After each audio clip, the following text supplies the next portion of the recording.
My name is Clara Miller, and this story, well, it's the kind of story you think only happens in movies. And please, hit that like button and subscribe to my channel, because you're going to want to hear how this journey of rejection turned into the most unbelievable success story. It all came to a head on a perfect May morning in Palo Alto. The sky was a brilliant, cloudless blue, the kind of cheerful sky that didn't match the storm brewing inside me. I was sitting in a sea of black caps and gowns at my Stanford University graduation ceremony. After 5 long years of juggling a full-time degree with a full-time, all-consuming startup, I was finally here. My family, my mother, my 2 older brothers, and my father, Frank Miller, were somewhere in the crowd, watching. Or at least, I assumed they were watching. With my father, you could never be sure. My heart was pounding, but not just from the excitement of graduating. My whole life was hanging in the balance, teetering on the edge of 2 messages that were about to hit my phone. For years of sleepless nights, of sacrificing relationships and my own health, of facing down constant rejection, had all led to this exact moment. I had poured my blood, sweat, and every last tear into building my tech company, Very Shield, from a cramped dorm room while my own father told me to be realistic, to know my place. And then it happened. My phone, tucked away in a hidden pocket I'd sewn into my graduation gown, buzzed twice. 2 vibrations, just minutes apart. The first message shattered my heart into a million pieces. It was the final, crushing blow from the one person whose approval I had secretly craved my entire life. The second message, a phone call that followed, made history. What you're about to hear is a story about family drama, about the kind of toxic family dynamics that can poison your spirit if you let them. It's about a father who never believed in his daughter, and what happened when she finally stopped needing him to. You see, I was about to find out, in the most public way imaginable, what happens when the person who has spent your whole life trying to keep you down is forced to look up. To understand how that one day changed everything, how it exposed a bitter family secret and redefined my entire future, we have to go back. We have to go back to the beginning, to a home in Fresno, California, where I learned from a very young age that in the Miller family, daughters were meant to be seen, not heard, and certainly not celebrated. So, how does a girl who was told she was useless at business end up on the biggest stage of her life? Growing up as the only daughter in the Miller household meant living in a constant state of being overlooked. Our home on Maple Street in Fresno was my father's kingdom. He was Frank Miller, a self-made man who had built his construction supply company, Miller & Sons Construction, from the ground up in the 1980s. He was proud of his business acumen, his calloused hands, and his traditional values. In our family, tradition meant one thing: business was for men. From my earliest memories, I watched my father groom my older brothers, Mark and David, to one day take over Miller & Sons. He'd bring them to the office on weekends, their small hands lost in his as he walked them through the lumber yard. He taught them about profit margins, inventory management, and the art of a firm handshake. It was the family legacy, a birthright passed from father to son. When I was 8, I asked to come along. I was fascinated by the blueprints spread across the dining room table, by the smell of sawdust that clung to my father's clothes. He just laughed, a deep, booming sound that filled the room, and patted my head. "This is boring stuff, princess," he said, his voice kind but dismissive. "Why don't you go help your mother with dinner instead? That's a real skill." My mother, a quiet and gentle woman, was the perfect corporate wife. She hosted immaculate dinner parties for my father's business associates, our home always pristine, her smile always in place. She never contradicted my father in public. But in private, in the quiet moments in my bedroom, she would sometimes whisper encouragement. "You're so smart, Clara," she'd say, looking over my perfect math homework. "You can be anything you want to be." But it was always followed by a nervous glance toward the door and a hushed, "Just, don't let your father hear you talking about it." She loved me, I know that. But she had accepted her role in life and expected me to do the same. Despite the lack of encouragement from the one person who mattered most, my aptitude for logic and numbers was undeniable. In 3rd grade, I won the state mathematics competition, beating students 2 grades above me. My father attended the awards ceremony. He sat in the back, his arms crossed over his chest. Afterward, his only comment was that it was cute how I enjoyed playing with numbers. When my teacher called home, gushing about my potential and suggesting advanced classes and mentoring, my father thanked her politely. He hung up the phone and never mentioned it again. It was as if my talent was an inconvenience, something that didn't fit into the neat little box he'd built for me. The message was clear: my achievements were a hobby, while my brother's futures were an investment. He didn't know that his dismissal wasn't crushing me. It was fueling me. It was forging a quiet, steely resolve inside of me. A resolve that would one day build something so powerful, so undeniably successful, that even Frank Miller couldn't dismiss it as cute. But what I didn't realize back then was how far he would go to make sure that day never came. By high school, my hobby had become an obsession. While other kids were at football games, I was holed up in my room, devouring online coding tutorials. Using the old, hand-me-down laptop my father had deemed practical for schoolwork, I taught myself to code. For my senior year project, I built a scheduling app that our school administration actually implemented to manage extracurricular activities. It streamlined everything, from booking the gym to scheduling club meetings. The local Fresno newspaper even ran a small story about it, a little column with my picture. I left the newspaper on the kitchen counter, my heart pounding with a foolish glimmer of hope. Maybe this time, he'd see. He saw the article, all right. He scanned it over his morning coffee, took a long sip, and said, "Computers are just a phase, Clara. Real business, the kind that lasts, happens face-to-face, man-to-man."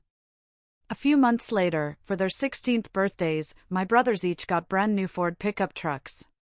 They were symbols of their future, their entry into the world of Miller and Sons. I got that used laptop. Little did he know, I would use that practical machine to start building what would eventually become my company, VeriShield, software that specialized in encrypted communication for businesses. When it was time for college applications, the battle began. My brothers had gone to the local state college, a path my father approved of. It was close to home, practical. I, on the other hand, had my sights set on Stanford University's computer science program, the best in the country. I applied in secret, with the help of my guidance counselor, who saw the potential my own father refused to. When the thick acceptance letter arrived, my mother was genuinely thrilled, her eyes shining with tears. But her joy was immediately overshadowed by fear of my father's reaction. I broke the news at dinner. The silence that followed was heavy, suffocating.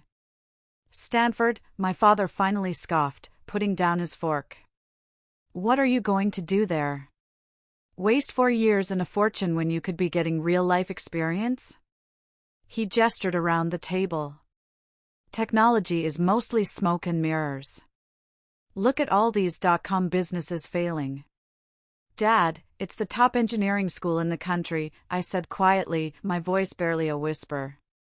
"Engineering is not for girls, Clara," he said, his voice hardening. "You'll struggle. You'll get discouraged and you'll drop out." "Then what?" "I won't drop out," I promised, my own voice gaining strength. The arguments raged for weeks. It was my mother who finally wore him down. He reluctantly agreed to pay for my first year, but with a list of rigid conditions. I had to maintain a perfect 4.0 GPA. I had to work a part-time job to cover all my personal expenses. And I had to call home every Sunday night to report on my progress. "1 year," he said, pointing a finger at me across the table, his eyes like steel. "You get 1 year. Then we'll see if this is just a waste of my money." The night before I left for Palo Alto, my father's final words echoed in my head. "When this tech fantasy of yours fails," he said, not with malice, but with a deep, unshakable certainty, "there will always be a receptionist position for you at Miller and Sons." As the plane took off, I stared out the window, watching my hometown shrink beneath me. I made a silent vow. I would never, ever answer phones at his company. I would build something of my own. But I had no idea then that my own father would become the biggest obstacle I'd have to overcome. Stanford was everything I had hoped for and more challenging than I had ever feared. During orientation week, I was surrounded by the most brilliant minds from around the globe. For the first time in my life, nobody questioned whether I belonged in a technical field because I was a woman. The only question was whether I could keep up intellectually. It was exhilarating and terrifying. The workload was crushing. I took a full course load of computer science and business classes while working 20 hours a week at a campus coffee shop to fulfill the promise I'd made to my father. My roommate rarely saw me awake. I'd get back from my shift at 9 p.m., study until 2 a.m., catch 4 hours of sleep, and then do it all over again. I was running on fumes and caffeine, driven by a desperate fear of failure. I couldn't fail. I wouldn't give him the satisfaction. By midterms, I was physically exhausted, but I was academically thriving. In my introduction to algorithms class, I earned the highest grade on the midterm, catching the attention of Professor Evans, a man who would later become my most important mentor. He was a legend in the cybersecurity field, and his praise was like a lifeline. "Miller," he called out after class one day. "That encryption solution you proposed for the lab challenge, have you considered its commercial applications?" Honestly, I hadn't. I had been so focused on surviving, on proving my father wrong with a 4.0, that I hadn't allowed myself to think about innovation. But Professor Evans saw something in my approach that I had missed. The financial sector, the legal world, they pay a premium for that level of security, he said, his eyes twinkling with excitement. "Come to my office hours. Let's talk about it." Those office hours changed the trajectory of my life. Professor Evans helped me refine my encryption algorithm. He introduced me to graduate students working on similar problems. For the first time, I began to think beyond grades and my father's one-year deadline. I started to see a future. By the second semester, I had assembled a small, dedicated group of like-minded students. There was Zach, a coding genius, Diana, who had an intuitive grasp of user experience, and Marcus, whose business acumen complemented my technical skills perfectly. We began meeting in my dorm room, fueled by cheap pizza and a shared passion. We were developing what would eventually become Very Shield. Our idea was simple but powerful: create an encryption system for business communications that was both unbreakable and user-friendly. Most security solutions at the time sacrificed usability for protection. "We can build something that does both," I explained to the team, my voice filled with a conviction I didn't know I had. Every Sunday evening, my father would call, as agreed. The conversations were always the same, a cold, predictable script. "How are your grades?" he'd ask. "All A's so far," I'd answer. "And the job?" "Still employed. Getting more hours." "Good. Any thoughts about what you'll do when the year ends?" I never mentioned Very Shield. I never mentioned our startup idea. I knew exactly what he would say. It would just be another example of me living in a tech fantasy. In April of my freshman year, Professor Evans encouraged us to enter Stanford's annual business plan competition. The grand prize was $50,000 in seed funding. "We're not ready," I protested. "You're more ready than you think," he countered. "The judges need to see this." The night before the competition, we won. Our team stood on stage, holding an oversized check for $50,000. It was the most money I had ever seen. I sent the link from the university's press release to my parents. My mother called immediately, crying with joy. My father's response came hours later, a 2-sentence email. "Playing entrepreneur on the university's dime, I see. Focus on your grades." I should have been prepared for it, but it still felt like a punch to the gut. Was there anything I could ever do that would impress him? That summer, instead of returning home to Fresno, I stayed in Palo Alto. The $50,000 allowed us to rent a tiny, windowless office off campus and pay ourselves minimal stipends to survive on. We worked 18-hour days, fueled by the belief that we were onto something big. I called my father to let him know I wouldn't need his financial support for my sophomore year. I had received an academic scholarship that would cover my tuition. "So, you're dropping out," he said, and I could hear the note of satisfaction, of vindication, in his voice. "No," I said, my grip tightening on the phone. "I received a scholarship. I'll be continuing my education part-time while we develop our business." There was a long silence on the other end of the line. "Then, businesses need customers, Clara. They need revenue. Who's buying this computer program of yours?" I didn't have an answer for that yet. We had no customers, no revenue, just a promising prototype and a lot of heart. "That's what I thought," he said, and the line went dead. That conversation lit a new fire under me. But I was naive. I thought his opposition would remain verbal, a barrage of discouraging words from afar. I never imagined he would actively try to sabotage my future. After we won the competition, the university administration, particularly the dean of the business school, Mr. Davis, took an interest in us. He was an old-school administrator, a man much like my father in temperament. He was supposed to be a resource for student entrepreneurs. One afternoon, I was called into his office. I expected a congratulatory meeting, perhaps an offer of further mentorship. Instead, Mr. Davis looked at me over the top of his spectacles with a deeply skeptical expression. "Clara," he began, steepling his fingers.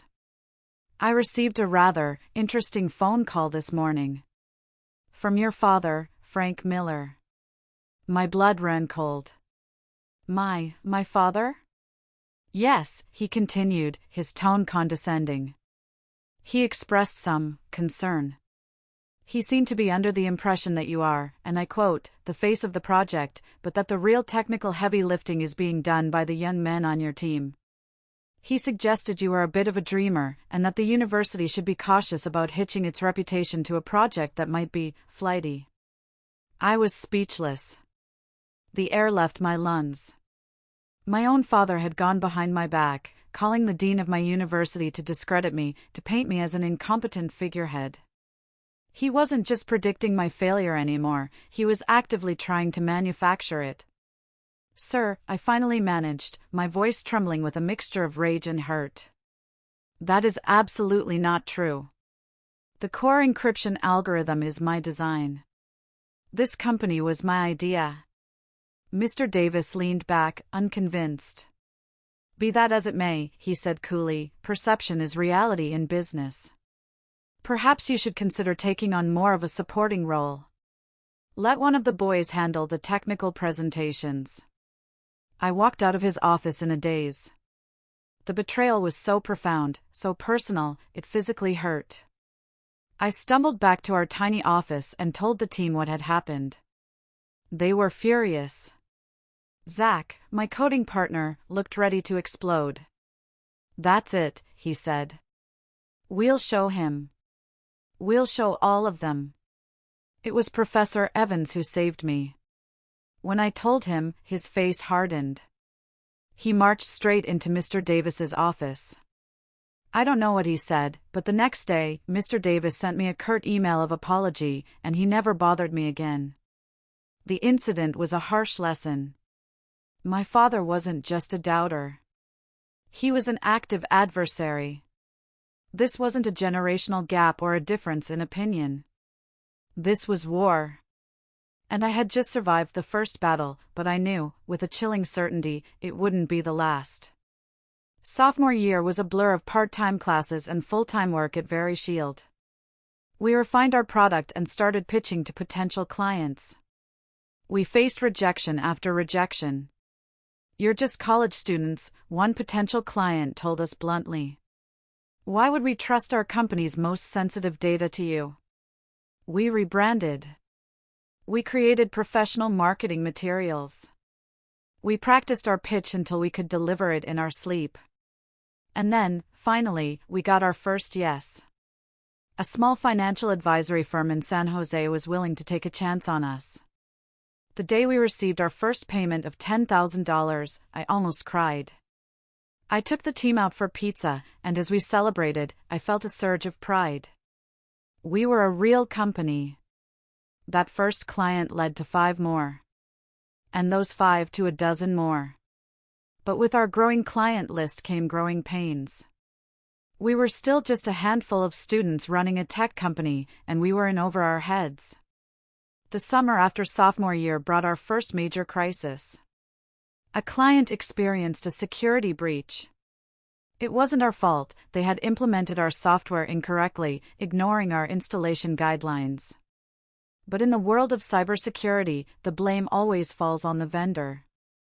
The client publicly blamed our inexperienced team and threatened legal action.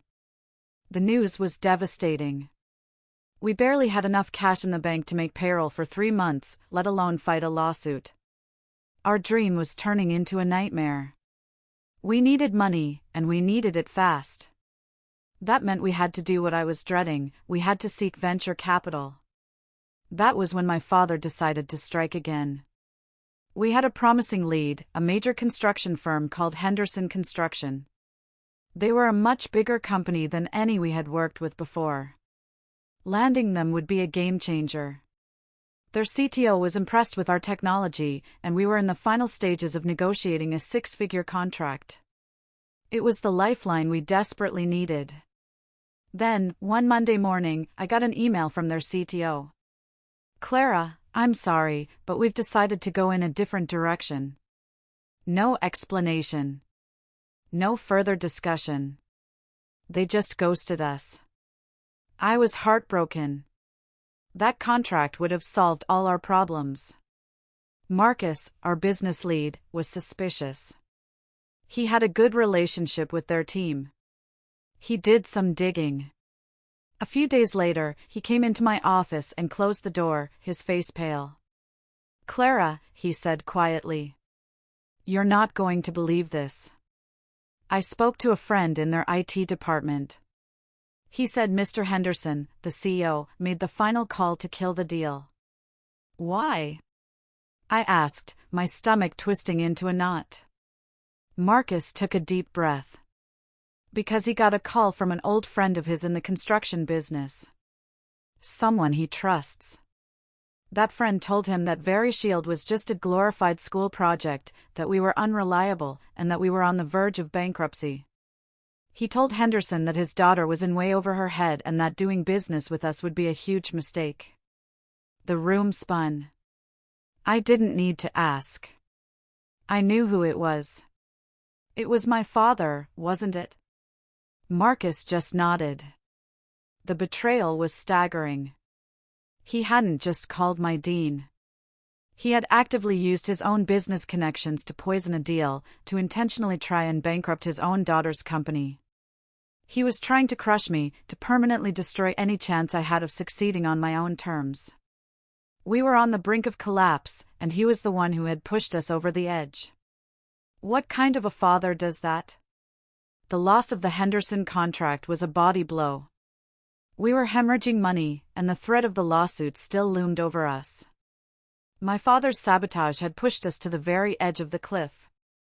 I spent the next 2 weeks in a blur of desperate investor pitches. I'd walk into gleaming boardrooms in Silicon Valley, sleep-deprived and running on fumes, and pour my heart out to rooms full of stone-faced men in expensive suits. The responses were painfully consistent. "Your technology seems promising, but your team lacks experience. Come back when you have a seasoned CEO." One particularly condescending venture capitalist even said, "Have you considered bringing on a male co-founder? It might help with credibility in the security space." I walked out of that meeting feeling utterly defeated. I sat on a park bench in Menlo Park, the heart of the venture capital world, and for the first time, I let myself cry. I felt so small, so powerless. Maybe my father was right. Maybe I wasn't cut out for this. Maybe I was just a girl playing in a world of men, a world I didn't belong in. I called my mother, something I rarely did when I felt this vulnerable.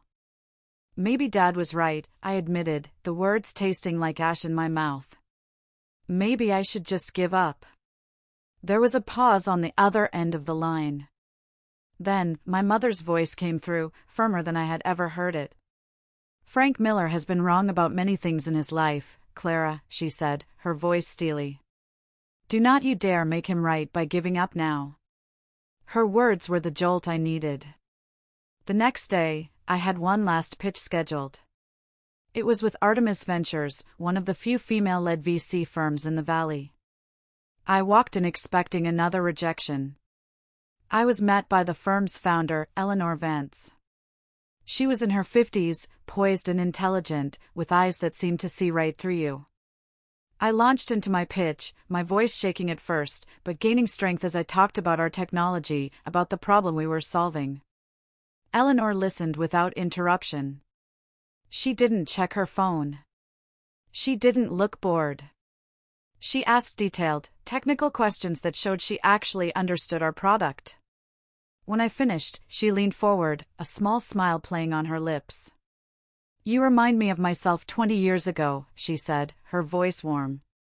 Brilliant, determined, and completely underestimated by every man in the room.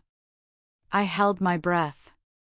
"I'm going to invest $500,000 for a 10% stake in your company," she said, as if she were merely commenting on the weather. "And I'm going to connect you with the best tech lawyer in my network to make that little lawsuit problem of yours disappear."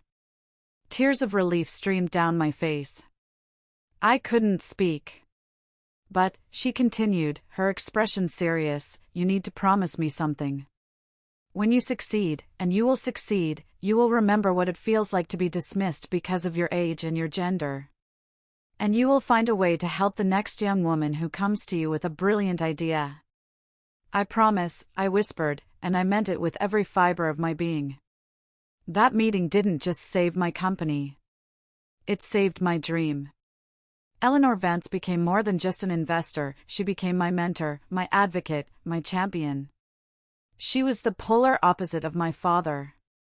She saw my potential and didn't just acknowledge it, she invested in it.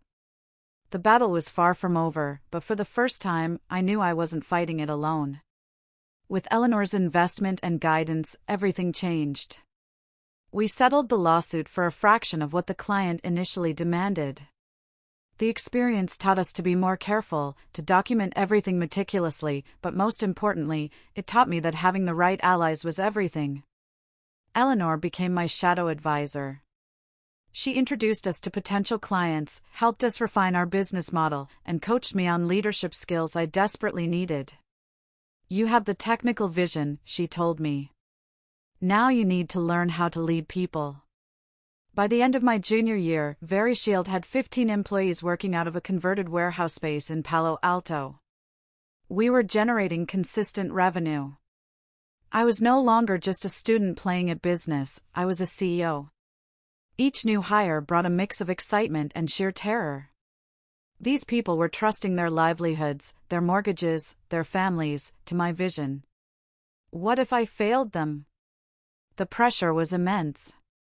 I was still enrolled at Stanford part-time, chipping away at my degree one class at a time. I refused to be a dropout. That would be handing my father a victory I was unwilling to give him. Our breakthrough came in the fall of my senior year. Our team developed a significant innovation in our encryption algorithm that made it both more secure and more efficient. It was a game changer. When we announced the update, our client list suddenly expanded from regional firms to national enterprises. Our monthly revenue tripled in 60 days. We hired rapidly to keep up with the demand, bringing on seasoned professionals. One of those hires was Brenda Walsh, a seasoned chief financial officer in her 50s who had guided 2 previous startups to successful acquisitions. She had a calm, steadying presence that our young, chaotic company desperately needed. "You have something special here, Clara," she told me during her first week. "But you're growing too fast without the right financial controls. Let me help you build a sustainable business, not just an impressive piece of technology." Brenda became my rock. Under her guidance, we restructured our finances and began serious discussions about long-term strategy. When we landed our first Fortune 500 client, a major financial services corporation, I felt an unstoppable urge to call my father. I thought, this is the news that will finally make him see. Dad, I said, unable to keep the pride out of my voice. VeryShield just signed a 7-figure contract with Allied Financial. There was a pause. That's a significant client, he finally acknowledged. The words were measured, reluctant. But are you profitable? We weren't. We were reinvesting every single dollar back into growth. I thought so, he said when I didn't answer immediately. Be careful not to let this distract you from finishing your degree. You'll need something to fall back on when this tech bubble bursts. I hung up the phone, feeling completely deflated. Would anything ever be enough? Later that night, I was working late with Brenda, reviewing financial projections. She looked at me over her glasses. Your father still doesn't get it, does he? She asked gently. I hadn't realized she'd overheard my call. He never will, I sighed. My father was the same way, she said, surprising me. He thought women belonged in the classroom or the home. He never once came to see my corner office at Goldman Sachs. How did you deal with that? I asked. She smiled a wise, knowing smile. I stopped seeking his approval and started demanding his respect. They are two very different things, Clara. You may never get the first, but you can build something so successful that the second becomes undeniable. Her words hit me like a bolt of lightning. She was right. The game had to change. I would stop trying to make my father proud. Instead, I would build an empire he couldn't ignore. The 18 months that followed were a whirlwind of relentless growth. VeryShield expanded from 40 employees to over 120. We outgrew our office space twice, finally moving into a gleaming glass building in downtown Palo Alto, our new logo emblazoned on the entrance. Every morning, walking into that building filled me with a mixture of immense pride and paralyzing terror. So many people were now dependent on my leadership. With Brenda managing the finances and a team of incredible executives I'd hired, I was finally able to build a leadership team I could trust. But as VeryShield became more visible, our competitors took notice. Larger security firms tried to poach our key engineers with massive salary offers. Others spread rumors about our technology's reliability. This is a good sign, Eleanor reassured me during one of our advisor meetings. They wouldn't bother if you weren't a real threat. Through all of this, I maintained my part-time student status at Stanford, determined to finish what I had started. I was now in my 5th year, taking just 1 or 2 classes per semester. My father had long since stopped asking about my academic progress. I think he just assumed I had quietly dropped out. Then, in the spring of that 5th year, my academic advisor called me in for a meeting. Clara, she said, smiling as she reviewed my transcript. I have some good news. You have enough credits to graduate this May. Really? I was stunned. I had been so focused on completing one course at a time that I had lost track. Yes, she beamed. And you'll be graduating with honors. The commencement committee has actually been discussing you. They are considering you for the student commencement speech. Me? Why? Your story is rather remarkable, Clara, she said. Building a multi-million-dollar company while completing your degree. It's an inspiration. I was floored. But at the same time, VeryShield was facing its biggest decision yet. Several larger tech companies had approached us about an acquisition, offering eye-watering sums of money. At the same time, our board, led by Brenda and Eleanor, was discussing the possibility of an initial public offering, taking the company public. The IPO market is strong right now, Brenda explained during a late-night strategy session. With our growth metrics and client list, we could command a significant valuation. The timing was surreal. The IPO preparation would coincide almost exactly with my graduation. 2 of the most significant culminations of my life were arriving at the same time. We decided to move forward with the IPO process, working with investment banks to prepare our confidential filing with the Securities and Exchange Commission. The process was grueling, a marathon of meetings with lawyers, auditors, and bankers. I had to decline the commencement speech opportunity, lacking the time to prepare properly. Instead, I would graduate quietly, just another student crossing the stage, albeit one who was secretly running a company about to be valued in the hundreds of millions of dollars. My parents and brothers would be flying in for the ceremony. It would be the first time I had seen my father in over 2 years. I arranged for them to stay at the Four Seasons, a small act of showing him just how far I had come from the struggling freshman he had so reluctantly supported. The night before graduation, Brenda called me with news that took my breath away. "The bankers think we should price the IPO higher than we discussed," she said, excitement evident in her voice. "The demand is incredible. Clara, we're looking at a potential $1 billion valuation on day one." $1 billion. The number seemed unreal. "When will we know for sure?" I asked, my voice trembling. "The final pricing will happen tomorrow morning," she said. Graduation morning. As I hung up the phone, a text from my mother came through. "We've landed. See you tomorrow at the ceremony. We are all so proud." I wondered if that all truly included my father. I had a feeling I was about to find out. The morning of my graduation dawned with that perfect California sky, blue and cloudless. I woke at 5:30 a.m., too anxious to sleep any longer. I checked my phone immediately. No calls from Brenda yet about the final IPO pricing. The investment bankers on the East Coast would be working on it right now.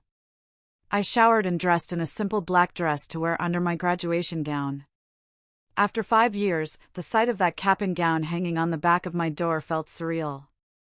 It was a testament to a promise I had made to myself, a promise to finish what I started, no matter what. My phone rang at 7:15. It was Brenda. "We have a preliminary price," she said, her voice electric. "The underwriters are recommending $42 per share." I did a quick mental calculation.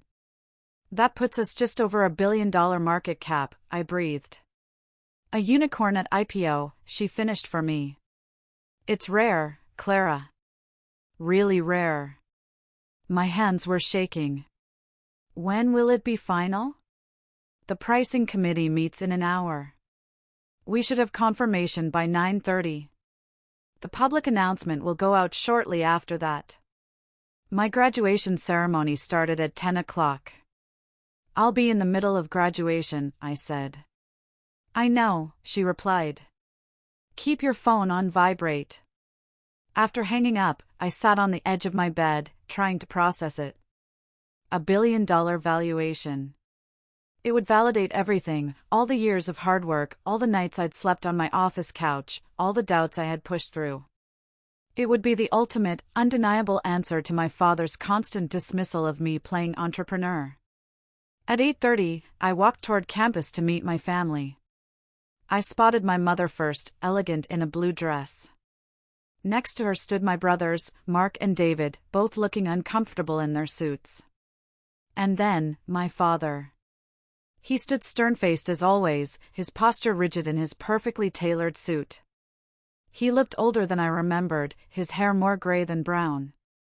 "Sophia," my mother hurried toward me, her arms outstretched for a tight, genuine hug.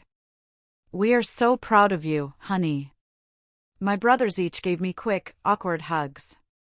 Then I stood before my father. After so much time and distance, I wasn't sure what to do. He didn't hug me. He simply extended his hand formally. "Congratulations on completing your degree, Clara." Not "I'm proud of you."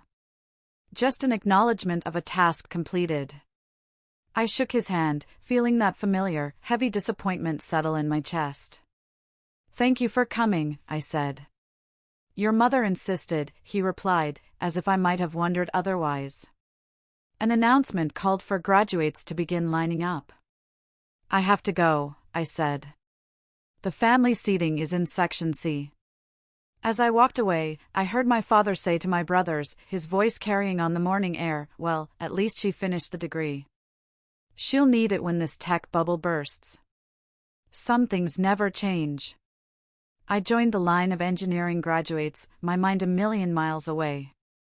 I adjusted my cap and checked that my phone was on vibrate in the pocket I had sewn into my dress, specifically for this day. All around me, fellow graduates were laughing and celebrating. I stood alone, my mind divided between the ceremony ahead and the IPO pricing being finalized across town. The procession began, and as we filed into the vast auditorium, I felt a vibration in my pocket. A message had just arrived. A message that was about to set the stage for the most dramatic moment of my life. The procession moved slowly. I found my seat among the other graduates, my heart hammering against my ribs. From my position, I could see Section C. I spotted my mother's blue outfit, my father's rigid posture beside her. At 9:52 a.m., my phone vibrated. I surreptitiously pulled it out. It was a text from Brenda.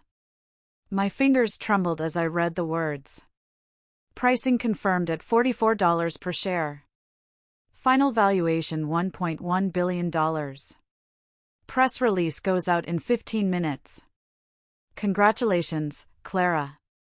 You did it. $1.1 billion. My knees felt weak. The number was astronomical, fantastical. I, Clara Miller, the girl who was told to help her mother with dinner instead of learning about business, had founded a company now valued at over $1 billion. The unicorn status that so many startups dreamed of, but so few ever achieved.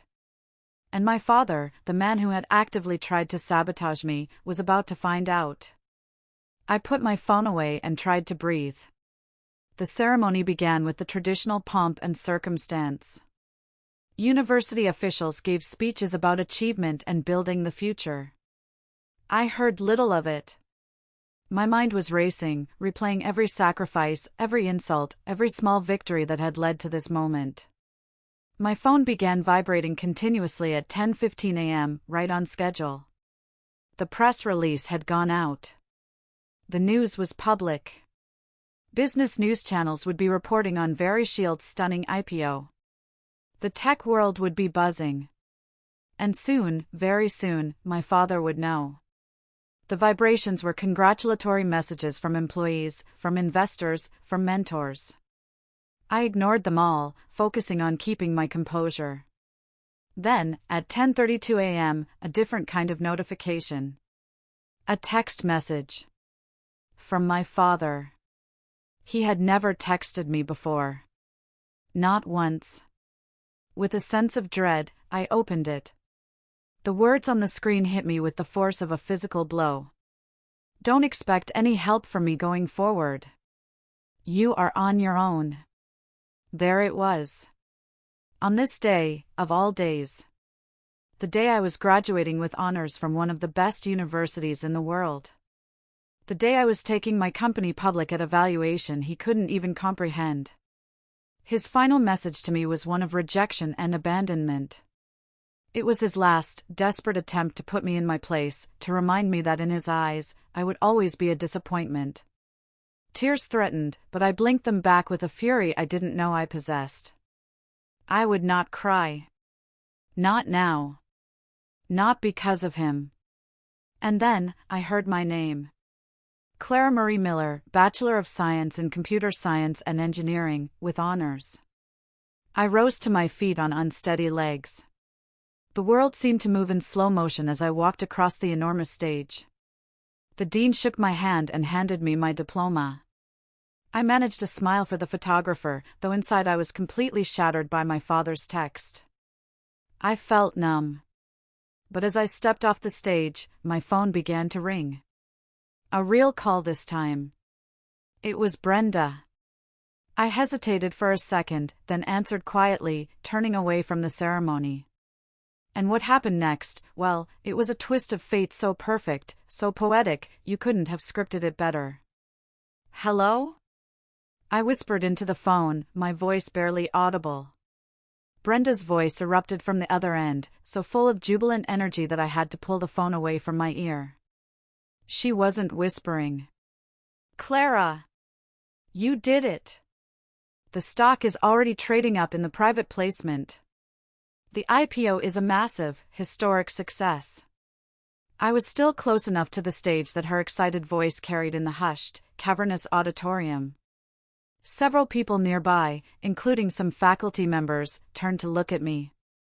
That's amazing news, Brenda," I said, my own voice now carrying more than I intended as I was caught up in her excitement. "$1 billion IPO. I can hardly believe it." More heads turned. A murmur started to spread through the nearby rows of graduates. They had heard it. $1 billion IPO. The words rippled outwards. "We need to schedule a press conference," Brenda continued, completely unaware of my surroundings. "As the CEO of a newly public, billion-dollar company, you need to address the investors and the media. CNBC wants an interview. Bloomberg too." "I understand," I said, now speaking loudly enough to be heard clearly by those around me. "I'll come to the office as soon as the graduation ceremony ends." I ended the call and looked up. Dozens of eyes were on me. The whispering was spreading like wildfire through the students' section. $1 billion IPO. CEO. Her? Then, my eyes found Section C. I turned toward the family seating area, and I saw my father's face. He was staring at me, his expression a frozen mask of pure, unadulterated shock and disbelief. He was holding his own phone in his hand, his knuckles white. He must have just seen the news alert. The timing was so impossibly, so perfectly cinematic. Minutes after texting me that I was on my own, he discovered that his helpless, useless, fantasy-chasing daughter had just become the CEO and founder of a public company worth more than $1 billion. He had tried to sabotage me, discredit me, and bankrupt me. And he had failed in the most spectacular, public way imaginable. Our eyes met across the vast auditorium. For the first time in my entire life, I saw something new in my father's gaze. It wasn't pride. It certainly wasn't love. It was something far more raw. It was respect. A stunned, reluctant, agonizing respect. The kind of respect you have for a force of nature you can no longer control or deny. The remainder of the ceremony passed in a blur. I returned to my seat, and the fellow graduates who had been strangers just minutes before were now looking at me with a mixture of awe and curiosity.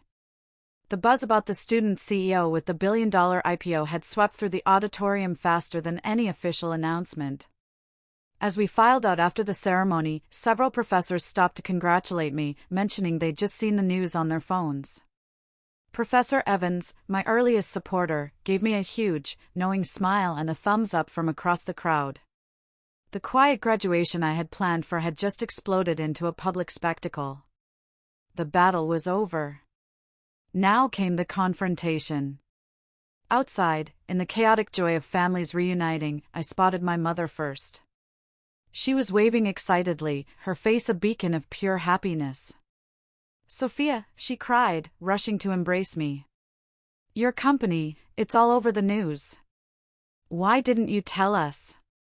"The timing was confidential until this morning, Mom," I explained, hugging her back tightly. "We couldn't disclose the IPO details before the official announcement." My brothers, Mark and David, offered awkward congratulations. They were clearly unsure how to react to their little sister's sudden, meteoric success. Mark mumbled something about the stock price already rising in early trading. David just stared at me and asked, "So, are you like, a billionaire now?" Throughout this exchange, my father remained silent, standing slightly apart from the group, his face a stony, unreadable mask. Finally, he stepped forward. "You kept this from us deliberately," he said. It wasn't a question, it was an accusation. He thought this was all a calculated performance. "The SEC has very strict rules about disclosure before an IPO, Dad," I replied, my voice even in calm. The storm inside me from his text message had subsided, replaced by a strange, cold clarity. And honestly, I added, looking him directly in the eye, would you have believed me if I had told you? I held up my phone, the screen still showing his message. Your text came through just before they called my name, I said, my voice steady. Don't expect any help from me going forward. You are on your own. Interesting timing, Dad. My mother gasped. Frank, you didn't. My father's face flushed a deep, mottled red. I was simply acknowledging her independence, he said stiffly, avoiding my mother's gaze. She has made it perfectly clear she doesn't need family support. That's not what you meant, and we both know it, I said, surprising myself with my own composure. You have never believed in me or what I was building. You have been waiting for me to fail since the day I left for Stanford. You even tried to make me fail. Several nearby families had stopped to listen, recognizing me from the news alerts that were now circulating widely on everyone's phones. I could see smartphones pointed in our direction, people recording the confrontation between the newly minted tech CEO and her disapproving father. This is not the place for this discussion, my father said through gritted teeth, finally noticing the attention we were drawing. I agree, I said. Let's go to the restaurant. I have a private room reserved. At the restaurant, the host recognized me immediately. Congratulations on your IPO, Ms. Miller, he said as he led us to the private dining room. Your office sent over some champagne. Indeed, a bottle of Dom Perignon was chilling in an ice bucket. Once we were seated and the door was closed, my father wasted no time. So this is why you've been so secretive, he said. Planning your big reveal for maximum effect. I have been building a legitimate business for 5 years, I replied, my voice unwavering. Our encryption technology is the most advanced on the market. We have over 200 enterprise clients, including 40 Fortune 500 companies. I placed my diploma on the center of the table. And I finished what I started, despite your predictions of failure. My mother placed her hand on his arm. Frank, our daughter has accomplished something extraordinary. Can you not simply be proud of her? He shrugged her hand off.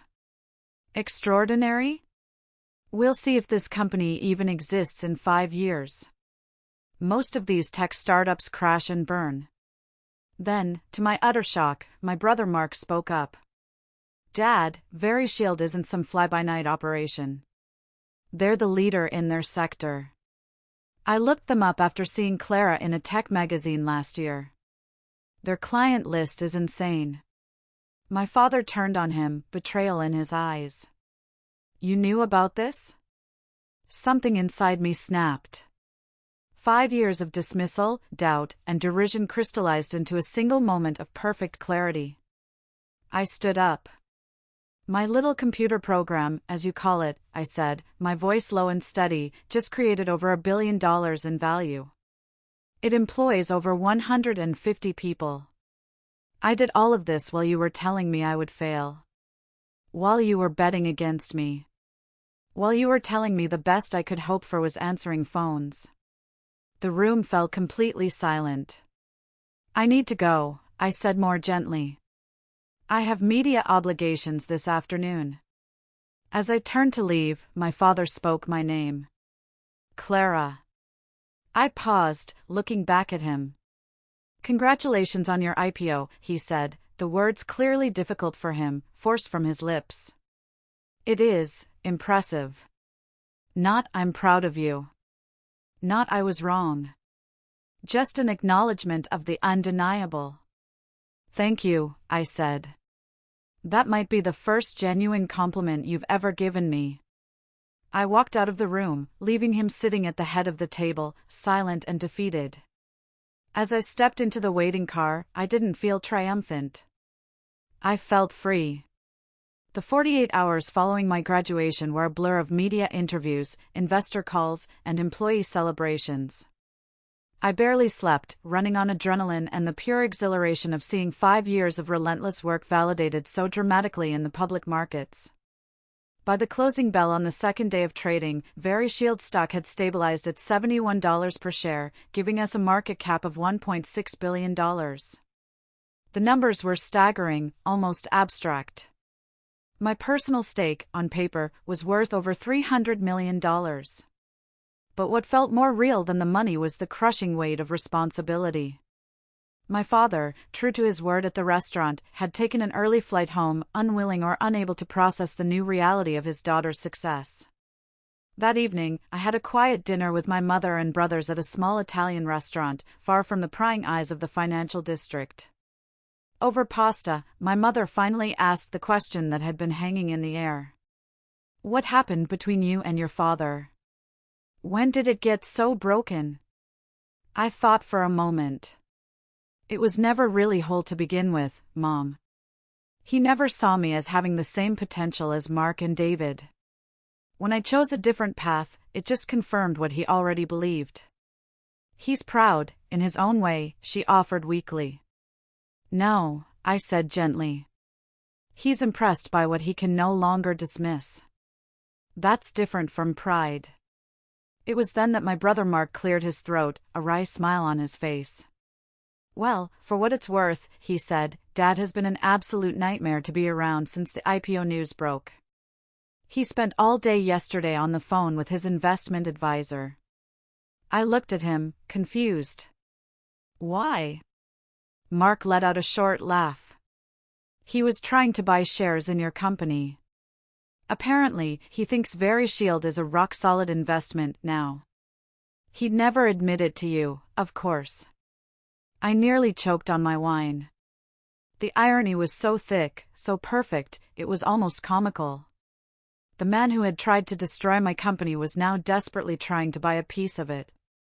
But the ultimate irony was yet to come. A week later, I was in my office when my CFO, Brenda, walked in, holding a phone, an incredulous look on her face. "You are not going to believe who I just got off the phone with," she said. "Who?" "Your father," she said, raising an eyebrow. "He wanted to know if you would consider joining the board of directors at Miller & Sons Construction." I burst out laughing, a loud, genuine laugh of pure absurdity. It was the most ridiculous thing I had ever heard. After years of dismissing my business acumen, of calling my life's work a fantasy, he now wanted to leverage my name and my success for his own company. He wanted to put Clara Miller, founder and CEO of VeriShield, on his company's letterhead. "What did you tell him?" I asked, wiping a tear of laughter from my eye. "I told him you were in meetings all day, but that I would pass along the message," Brenda said, a smirk playing on her lips. "So, what should I tell him when he inevitably calls back?" My first impulse was to say no. A flat, resounding no. To give him a taste of the same rejection he had so freely offered me for 2 decades. But then Brenda's words from months ago echoed in my head, "Demand his respect." This wasn't about revenge. This was about power. "Tell him," I said, a new plan forming in my mind, "that I appreciate the offer, but my priority must remain VeriShield. However, I would be happy to have my team consult with Miller & Sons on upgrading their data security. For a fee, of course." Brenda's smirk turned into a wide grin. "Taking the high road, while still sending a message. I would expect nothing less from you." The tables had not just turned, I had flipped the whole damn table over. In the weeks that followed, my father never called back about the board position. Instead, he sent a formal email, which I formally declined, repeating my offer for a professional consultation. We settled into a new, strange dynamic, a distant, professional respect, conducted primarily through emails. He never apologized, but he stopped actively predicting my failure. In the world of Frank Miller, that was seismic progress. What surprised me most in the aftermath of the IPO was how quickly the achievement itself, the billion-dollar valuation, became background noise. The validation I had sought for so long, once I had it, lost its shine more rapidly than I expected. What remained important were the relationships I had built, the team that had stood by me, and the impact our technology was having on the clients who depended on us. 3 months after graduation, I remembered the promise I had made to Eleanor Vance. I established the Very Shield Foundation, endowing it with $50 million of my personal shares to create a scholarship fund specifically for young women from underprivileged backgrounds pursuing careers in technology. The first recipient was a brilliant 19-year-old from rural Appalachia whose own father, like mine, believed technology wasn't a suitable field for his daughter. When I called to inform her of the full-ride scholarship, she broke down in tears. "You don't understand," she sobbed. "This changes everything. My whole future just opened up." Her words were the most valuable return on investment I could ever imagine. The cycle of support was continuing. Perhaps the most profound change, however, occurred within me. The drive to prove my father wrong, the engine that had fueled so many late nights and pushed me through so many obstacles, gradually transformed into something healthier, something more sustainable. A desire to prove myself right. Right about the market opportunity. Right about our technology. Right about the incredible team I had built.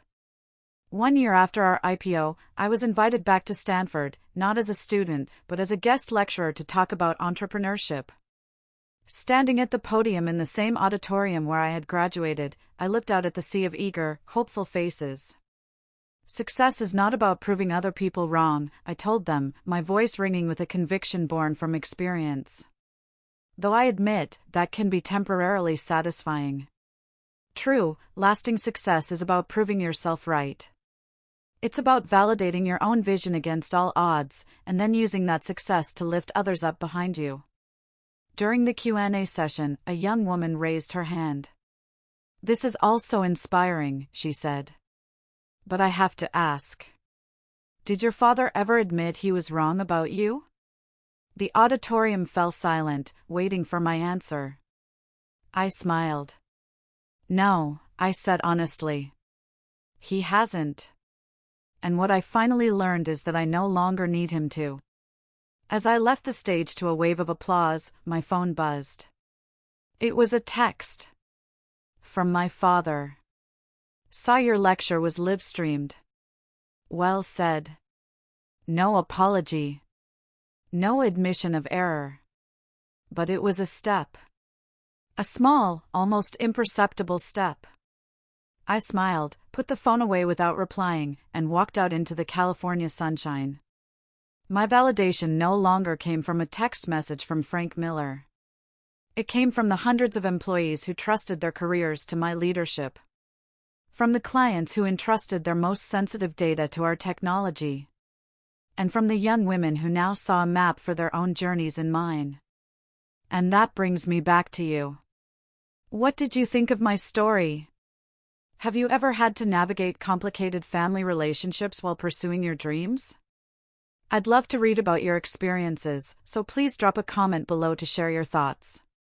And if you found any inspiration in this journey, please like, subscribe, and share this with someone who might need to hear that success is possible, even when the people closest to you doubt your path. Thank you for listening. And remember, the only validation that truly matters is the kind you give yourself.